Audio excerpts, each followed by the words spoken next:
Hey there folks, and welcome to the video. This one here is talking about F1's We Races 1 display ahead of the Russian Grand Prix. For those of you unaware of what it is, it's in F1 a display of solidarity with the message they have in terms such as diversity and inclusion, sustainability, and end racism. Last year, after the murder of George Floyd by Derek Chauvin, many organisations took up the gesture of kneeling as a gesture against racism. F1 kind of did that in 2020 as an end racism thing. It was originally organised by the drivers, and then after some confusion as to whether or not F1 actually condoned it, they integrated it into part of their pre-race procedure. F1's always said, do a gesture you feels fit. So last year was something like 13 kneeling, the other 7 standing, and now it's about 50-50 like we see today.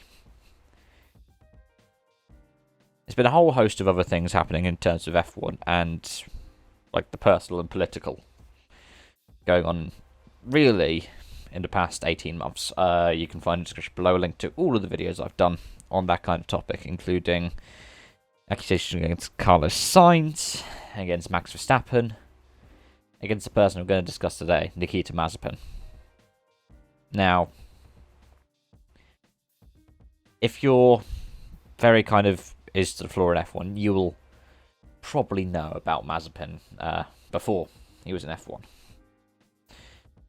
The whole We Say No to Mazepin movement from December 2020, when he was first signed for Haas, where just afterwards a video was uploaded to his Instagram of him groping a woman in the back of a car. And ahead of the Russian Grand Prix, F1 did a Beyond the Grid episode with Mazepin, which I don't think many people watched. I know I haven't actually watched it. I'm using an article as a basis for this. I'm well behind on those podcasts, and all I've seen from it so far is like the like to dislike ratio, which shows that people don't really watch it. They're just there to say that they don't like him. But I saw this article from Planet F1 shared in one of the Discord servers I'm in, which was a quote from him from seemingly the podcast, where he said he totally expected the backlash that came from that video. And he said, I haven't posted it. I've said it numerous times that it wasn't my hands who had happened to upload that video. It's been a very dark day for me. I remember it now. It's like... He said, I took this as an opportunity on learning further on how I should behave, learning further on how I can improve as a human being, and looking at how I can actually make the most of it to make a better place for me to improve in general. Because he did apologise at the time. An apology which, as his article pointed out, as I've said before in the past, he actually later deleted. But yeah, he calls it things like a big wake-up call, and stuff like that. It's like he says, "Oh, I can shut out the haters." It's not the haters. It's people saying that you groped a woman, and that is despicable. As people who are saying, yeah, nothing's going to happen with the driver status. I mean, when Haas did the investigation, they basically said, yes, we did it, we concluded it, and we're not going to tell you about it. But he says that he's sorry.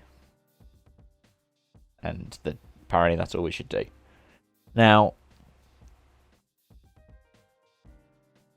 I don't think the targeting of Haas staff is a good idea.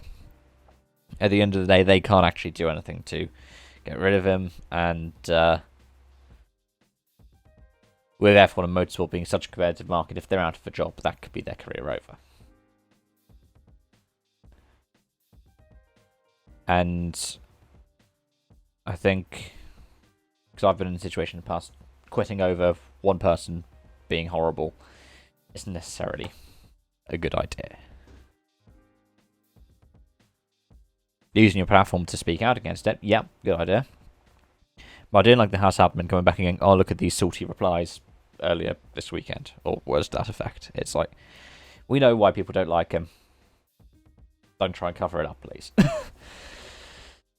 But I mean, the Russian Grand Prix, we had the controversy last year of Vitaly Petrov being racist and homophobic in the same sentence, in a very peculiar way.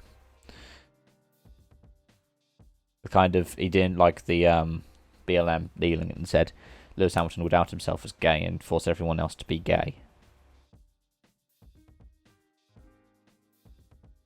That's somebody who, the FIA then afterwards announced was going to be a steward. He wasn't in the end, because of the death of his father, but he was announced as a steward for, I think it was a Portuguese Grand Prix.